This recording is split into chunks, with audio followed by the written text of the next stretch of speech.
Lads, the Indiana Fever are 500 for the first time. Above 500. Well, not really above 500. They're 500 for the first time in a decade. I don't know if it's been quite a decade. I thought this video 10 years. It might have been 8 years. I'm titling and making this video at 6 a.m.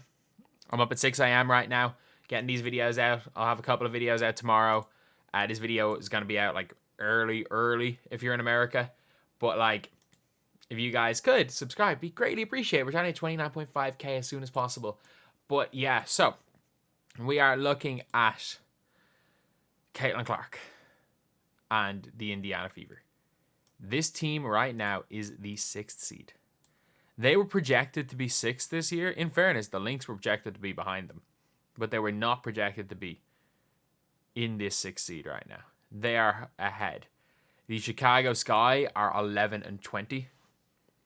Lads, the Chicago Sky were a half a game back at the Olympic break. The Chicago Sky are 4.5 games back since. The Chicago Sky are on a 5-game losing streak. They are 1-6. The Indiana Fever are 5-1 after the Olympic break, which is crazy.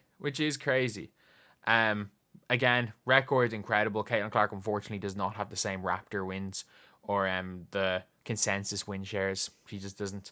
She doesn't have enough to be Rookie of the Year according to the stats.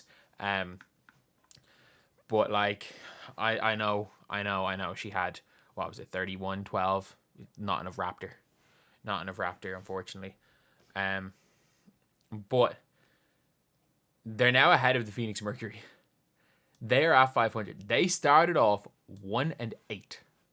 They were 1-8 this year. They were 2-9.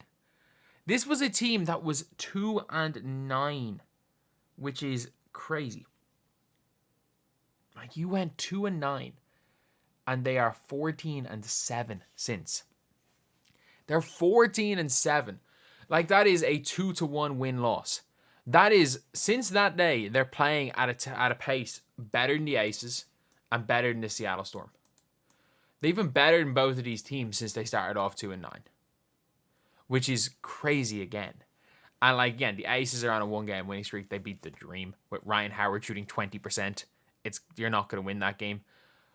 But we're now looking at them only 3.5 games behind the Aces. And if you are the Fever, these next 2 games, if you win these next 2 games, the Aces have a harder run in. If you can beat the Aces twice, like if I'm Indiana, I'm doing whatever I can. Because the Lynx lost. Like, you don't want the Lynx in the playoffs. I'm pushing hard to get into that top 2 spot. Like, because you're not gonna have the tiebreak over either of these teams. I would be pushing very, very hard to try get one of the 4 or 5 spots, because I think that you have a better chance of the Liberty than the Lynx. But this team looks unbelievable. Like, this team actually looks unbelievable. And again, Caitlin Clark, the head of the snake, she's the player that makes everything click. She is the point guard. Everything goes through her. As I've said in plenty of other videos, the fact that we get to see another year of Kelsey Mitchell and Leah Boston, and I mean, people talking about free agency, I'm like 99% sure the Indiana Fever can core Kelsey Mitchell. I'm like almost certain they can core her, and she can't leave anyway. I'm pretty sure if Indiana, I don't think she'll want to leave Indiana. Kelsey Mitchell is like, I'm pretty sure in her career, it's like 50. If I'm wrong with the numbers, but it's something like before this season, she was like a 59 and 148 for her career. Whereas this year, she's 16-16. This team has not won 16 games. The last time they won 14 games in a season, Tamika Catchings was on the team. And obviously, Tamika Catchings was on the team last time they won 16 games in a season. But they haven't won 14 games since Tamika Catchings was there. And the funniest thing is people are just like, oh, they're... like, a lot of people are just saying Caitlin Clark's the best Fever player ever. Caitlin Clark is not the best Fever player ever. Like, let's not disrespect Tamika Catchings. But, like, I don't know. they might just go and do it, They might, like, I'm talking myself into them being contenders. Like, I don't think, like, the Connecticut Sun, I don't know how well they're going to be, how good they're going to be for the rest of this season. I don't know how good they'll be if they end up in that 3rd seed. Like, I would be shocked if the Mercury end up 6th. I'd be shocked if anyone other than the Fever ends up 6th. It's a tough game, Dallas on a 3-game win streak. Dallas might sneak into the playoffs, Like, they're only 2 games off the Sky. If Dallas can go and beat Indiana, like I said this before the Olympic break, and I'm like, Dallas are a real good team. They're a real good team. Satu's back. Natasha Howard's getting back playing. Even though you lost Odyssey Sims, you're still a damn good team. So the Fever are playing the Wings and the Sparks. Sparks is no guarantee because they're so far behind that they can start winning again. They don't need to try to lose anymore. And I have this weird feeling Dallas are pushing for the playoffs. Like, why wouldn't you be? There's 9 games left. You're only 2 off, and both the Dream are on a 4-game losing streak. The Sky are on a 5-game losing streak, and you're on a 3-game winning streak. Like, there are legitimately... You see that bottom spot?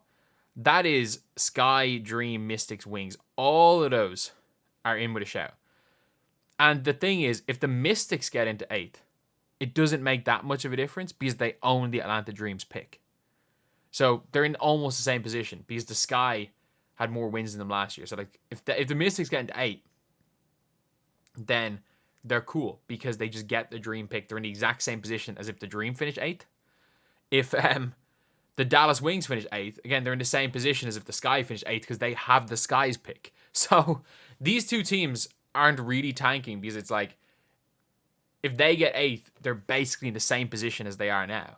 The only team where it's like the Sparks are going to probably get number 1. They're going to get the lowest seed anyway. It's over with that.